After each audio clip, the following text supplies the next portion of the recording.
Court mafia 2.0 Thane शहरातील सर्वात मोठी पिकलबॉल स्पर्धा। ठाणे शहराच्या क्रीडा विश्वात नुकताच कोर्ट माफिया 2.0 या स्पर्धेचा मोठा धमाका पार पडला। ठाणे शहरातील सर्वात मोठी पिकलबॉल टूर्नामेंट म्हणून या स्पर्धेने एक नवा विक्रम प्रस्थापित केला आहे। या पिकलबॉल स्पर्धेचे आयोजन निशांत कणकोशे, चिराग मालवडकर व यश जोगळेकर यांनी केले आहे।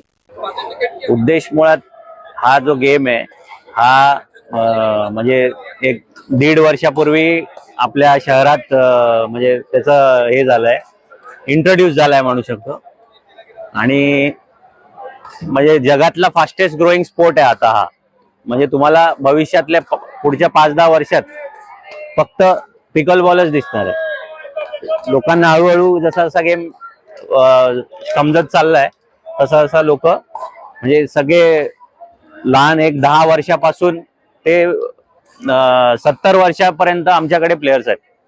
आज एवढी 200 लोक आज ठाण्यातली इथे खेळलेली आहेत। आणि आमच्याकडे डोंबिवली, नवी मुंबई, तुमचं मीरा रोड इथून प्लेयर्स येत आहेत। जुहू, अंधेरी इथून चांगला प्रतिसाद मिळतोय।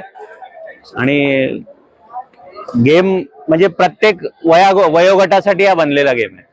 गॅजेट प्रेमींना हेच सांगेन की घरी बसून तुम्ही व्हिडिओ गेमवर हे खेळत बसण्यापेक्षा स्वतः एक फिजिकल चांगली ऍक्टिव्हिटी होण्यासाठी महत्वाचं आहे। आणि कुठला ना कुठला तरी एक स्पोर्ट तुम्ही आयुष्यात खेळला पाहिजे। आज 200 स्पर्धक सहभागी झाले होते। पुढच्या आठवड्यात आणखीन 200 सहभागी होतील। ही स्पर्धा 3 दिवस चालणार आहे, 5 एप्रिल, 11 आणि 12 एप्रिल। आपल्याकडे काही म्हणजे कोर्ट ओनर आहेत की जे स्वतः खेळतात आणि त्याच्यामुळे त्यांनी या खेळाचा प्रचार होण्यासाठी स्वतः भाडं कमी केलेलं आहे की लोक खेळू द्या। ते बरेच आपली अशी मंडळी आहेत की ज्यांनी हे कोर्ट बनवलंय आणि लोकांना खेळण्यासाठी एक एनकरेजमेंट देत आहेत। ठाणेकरांना हेच आवाहन करेन की जास्तीत जास्त जेवढं खेळता येईल तेवढं खेळा। आणि हा स्पोर्ट तर खूप पुढे जाणार आहे। आज अमेरिकेतला एक पहिल्या नंबरचा स्पोर्ट आहे हा, पण त्याची जनजागृती आम्ही करतोय। हे छोटंसं माध्यम आहे, जेवढं होईल तेवढं आम्ही करू या खेळासाठी।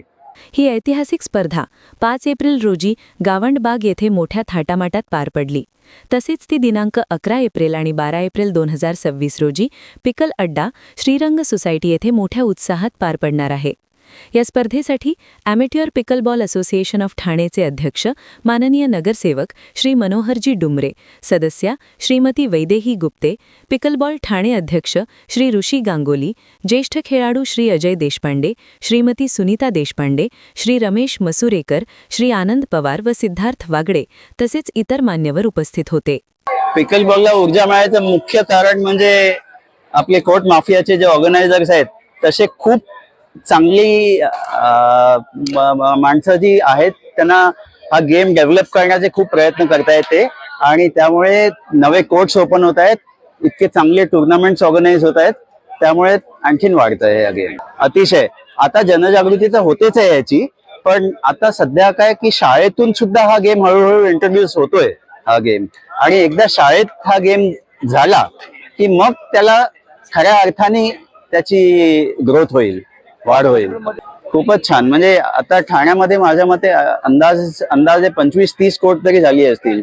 अतिशय म्हणजे मी 1-2 वर्षापूर्वी ठाण्यात आलो, 3 वर्षापूर्वी, तेव्हा हार्डली 3 की 4 कोर्ट्स होती आणि आज जवळजवळ 25-30 कोर्ट्स ठाण्यामध्ये झालेली आहेत। आणि यामुळे नक्कीच ह्या खेळाला उभारी मिळते।